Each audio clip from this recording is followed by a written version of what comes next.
Everyone, आज हम अपनी नई यूनिट के नए टॉपिक के साथ आए हैं। हमारा जो सब्जेक्ट चल रहा था दैट इज़ बिजनेस ऑर्गेनाइजेशन। इसकी फर्स्ट यूनिट ऑलरेडी मैं अपने चैनल पे डाल चुकी हूँ सारे टॉपिक्स। तो अब हम स्टार्ट कर रहे हैं सेकंड यूनिट। इसके भी सारे टॉपिक्स आपको यहीं इसी चैनल पे मिल जाएंगे। और जैसे मैं हमेशा कहती हूँ, अगर कोई प्रॉब्लम है तो आप कमेंट करके उस प्रॉब्लम को पूछ सकते हैं। तो चलिए स्टार्ट करते हैं अपनी सेकेंड यूनिट। इस पूरी यूनिट के अंदर हम एंटरप्रेन्योरशिप के बारे में पढ़ेंगे। एंटरप्रेन्योर कौन होता है, एंटरप्रेन्योरशिप क्या होती है, इसके बेसिक कॉन्सेप्ट और नेचर। फिर हम धीरे धीरे करके आगे टॉपिक्स पे चलेंगे। आज का जो हमारा टॉपिक है that is concept and nature of entrepreneurship. तो चलो स्टार्ट करते हैं। पहले स्टार्ट करने से पहले मैं बात करना चाहूँगी कि एंटरप्रेन्योरशिप होता क्या है। देखो बेटा, जब मैं अपना बिजनेस करने की सोचती हूँ तो मैं कौन हूँ, एंटरप्रेन्योरर। और जो ये प्रोसेस है जिसमें मैंने रॉ मटेरियल्स देखे, क्या प्रोजेक्ट करना है, कहाँ पर बेचूंगी, कहाँ पे प्रोडक्शन करूँगी, जो ये सारी प्रोसेस है इसको हम कहते हैं एंटरप्रेन्योरशिप। तो आपको ये बेसिक मतलब क्लियर हो गया एंटरप्रेन्योरशिप का। अब हम स्टार्ट करते हैं nature of entrepreneurship. Nature of entrepreneurship में फर्स्ट पॉइंट है इकोनॉमिक एक्टिविटी। मैंने आपको पिछली क्लास में भी बताया था कि हम जहाँ पे भी इकोनॉमिक वर्ड पढ़ेंगे, एक तो हमें इसे पैसे से जोड़ना है, रिसोर्सेज का यूटिलाइजेशन से जोड़ना है। तो ये इस वाले पॉइंट में ये क्या कह रहा है कि जो एंटरप्रेन्योरशिप है वो क्या है, हमारी इकोनॉमिक एक्टिविटी है। इकोनॉमिक एक्टिविटी कैसे है, इसके अंदर हम क्या करते हैं, वी मेक कस्टमर्स। जब हम कस्टमर्स बनाते हैं तो हमें क्या मिलता है, प्रॉफिट। तो हमारा जो इकोनॉमिक एक्टिविटी है बेसिकली वो किससे कंसर्न्ड है, प्रॉफिट मेकिंग से। बट हम प्रॉफिट कैसे अर्न कर पाएंगे, जब हमारे पास ज़्यादा कस्टमर्स होंगे। ज़्यादा कस्टमर्स हम कैसे बना पाएंगे, जब हम अपने बिजनेस के अंदर कुछ क्रिएटिवली या इनोवेटिव तरीके यूज़ करेंगे। तो फर्स्ट पॉइंट क्लियर हो गया, economic activity that means we have to earn the profit by creating the customers and by using various creative methods and innovative ways of doing our business. Second is creative activity. ऊपर ही मैंने इस point की बात कर दी। Creative activity क्या, एक चीज़ का बिजनेस है, वो इतने सब लोग कर रहे हैं तो कस्टमर मेरे पास ही क्यों आएगा। तो मुझे अपने बिजनेस में क्या डालना है, some creativity should be there. Third is dynamic process. Dynamic का मतलब क्या होता है, चेंज का मतलब क्या होता है कि जो हमारा जो सोचने की स्ट्रैटेजीज़ हैं, जो कस्टमर की नीड्स हैं, जो गवर्नमेंट की पॉलिसीज़ हैं, वो क्या होती रहती हैं, चेंज होती रहती हैं। और उस हिसाब से जो मेरा बिजनेस करने का तरीका है वो भी क्या होता रहता है, चेंज होता रहता है। तो एक कोई रिजिड वे नहीं है to do my business. Next is purposeful activity. Obviously, if I am doing my business, I am doing it for some purpose.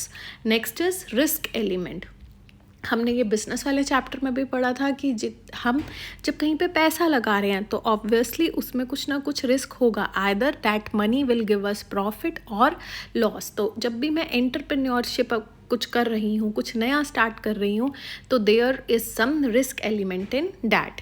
Next is organisation building. Organisation building का मतलब क्या होता है, I am creating a kind of jobs. जैसे raw material खरीदूंगी, suppliers ढूंढूंगी, distributors ढूंढूंगी, production करूंगी तो प्रोडक्शन के लिए एम्प्लॉयज़ ढूंढूंगी, आगे डिस्ट्रीब्यूशन के लिए एम्प्लॉयज़ ढूंढूंगी। तो मैंने क्या कर दिया, एक पूरी की पूरी ऑर्गेनाइजेशन बिल्ड कर दी। चाहे मैं अकेली उस बिजनेस को कर रही हूँ, बट उसके साथ साथ बहुत सारे लोगों को भी एम्प्लॉयमेंट की अपॉर्चुनिटीज़ मिल रही हैं।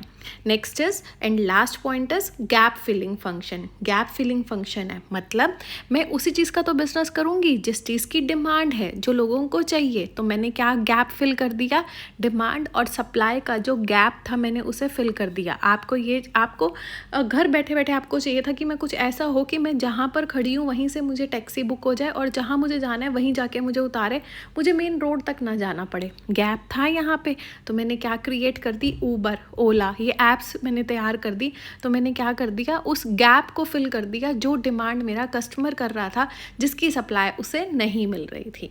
क्लियर। तो हमने क्या पढ़ा इसके अंदर, एंटरप्रेन्योरशिप क्या है, एक इकोनॉमिक एक्टिविटी है, इसके अंदर कुछ क्रिएटिव होना चाहिए, किसी पर्पस के लिए करते हो। यस, यहाँ इसमें रिस्क एलिमेंट है, इसमें हम ऑर्गेनाइजेशन बिल्ड कर रहे हैं डिफरेंट जॉब अपॉर्चुनिटीज़ क्रिएट करके, और मोस्ट इम्पॉर्टेंटली इसमें आप गैप फिल करते हो बिटवीन डिमांड एंड सप्लाई।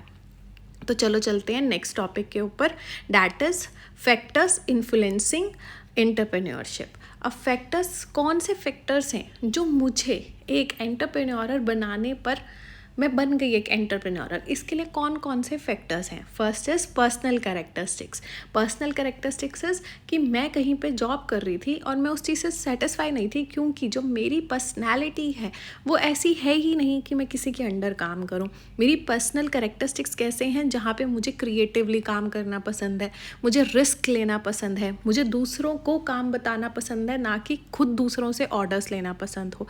तो ये कुछ पर्सनल कैरेक्टरिस्टिक्स होते हैं जिनकी वजह से आप क्या करते हो, यू लीव योर जॉब और you leave what you were doing, तो आप किस चीज़ में आ जाते हो, एंटरप्रेन्योरशिप में आ जाते हो। Second is life path circumstances. आपकी लाइफ में कुछ या तो बहुत अच्छा या बहुत बुरा ऐसा हो जाता है जिसकी वजह से यू चेंज योर लाइन, आपके लाइफ के सर्कमस्टांसेस ऐसे हो जाते हैं। अगर हम अच्छे की बात करें, आपके पास बहुत सारा पैसा कहीं से आ गया है, लॉटरी लग गई है आपकी, मजाक की बात है, या आपको कहीं से ह्यूज इन्वेस्टमेंट मिल रहा है, तो आप क्या करोगे, रेदर देन उस मनी को ब्लॉक करके रख दो, आप क्या सोचोगे कि चलो हम इस पैसे को कहीं लगा लेते हैं। तो ये आपका एक सर्कमस्टांस हो गया। सेकेंड इज़ कि आपके कुछ ऐसी ट्रेजेडी होगी, जैसे कोविड आया, बहुत लोगों की जॉब चली गई, फैमिली में से लोग एक्सपायर हो गए, तो उनको मजबूरन अपना जो भी वो कर रहे थे उसे छोड़ के एक नया बिजनेस स्टार्ट करने पे आना पड़ा। And last is environmental factors. इसमें वो कह रहा है कि आपकी सराउंडिंग्स आपको ऐसी अपॉर्चुनिटी दे रही हैं, गुड अपॉर्चुनिटी दे रही हैं, जहाँ पे आपको लगता है कि मुझे इस बिज़नेस के अंदर आ जाना चाहिए। तो ये तीन मेन फैक्टर्स हैं जिसकी वजह से आप एक अच्छा एंटरप्रेन्योर बनते हो। पहला, पर्सनल कैरेक्टरिस्टिक्स, आपके लाइफ के कुछ सर्कमस्टांसेस, एनवायरमेंटल इन्फ्लुएंसेस। तो चलिए नेक्स्ट टॉपिक पे चलते हैं, that is qualities of a successful entrepreneurship. ये अभी मैं यही देख रही थी कि इसके आगे कुछ और है या ये लास्ट स्लाइड है। तो देखो कितना छोटा सा टॉपिक है, ये इसकी लास्ट स्लाइड ही है, इसलिए अगर नींद आ रही है तो जाग जाओ और फटाफट से इस टॉपिक को समझ लो। अब वो कह रहा है कि एक एंटरप्रेन्योर में क्या क्या क्वालिटीज़ होनी चाहिए। First is capacity to assume risk. Assume करना है आपको कि कितना रिस्क हो सकता है।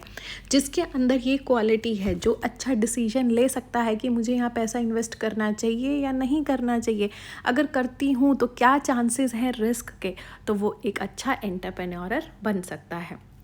टेक्निकल नॉलेज होनी चाहिए।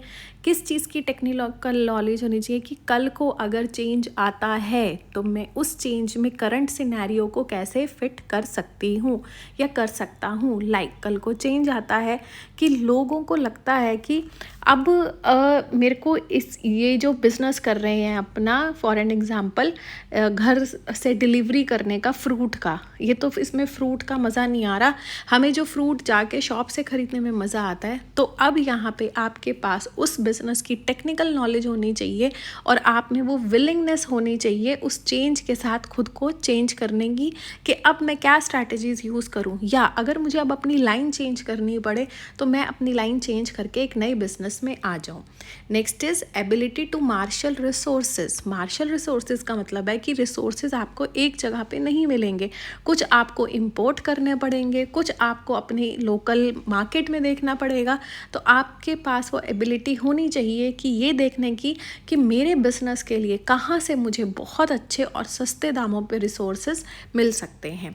And last point is ability of organisation and administration. आपके पास एबिलिटी होनी चाहिए अपने पूरे बिजनेस को ऑर्गेनाइज करके रखने की और उसको अच्छा एडमिनिस्ट्रेट करने की, मतलब उसकी वर्किंग बहुत अच्छे से चलाने की, ऑर्डर्स देने की, लोगों को साथ में लेके चलने की।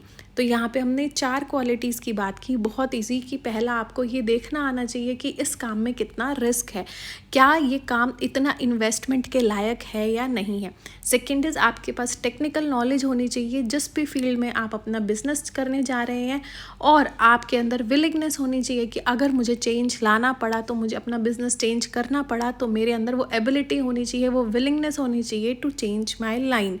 मेरे अंदर एबिलिटी होनी चाहिए ये ढूंढने की कि कहाँ से मुझे बेस्ट एंड चीप रिसोर्सेज मिल सकते हैं। एंड लास्ट इज़ मुझे अपने बिजनेस को बहुत अच्छे से ऑर्गेनाइज और एडमिनिस्टर करने का एबिलिटी होनी चाहिए। That's all for today. बहुत छोटा सा टॉपिक था, बहुत इजी टॉपिक था। आई होप आपको ये समझ आया हो। Thank you so much. Bye बच्चों।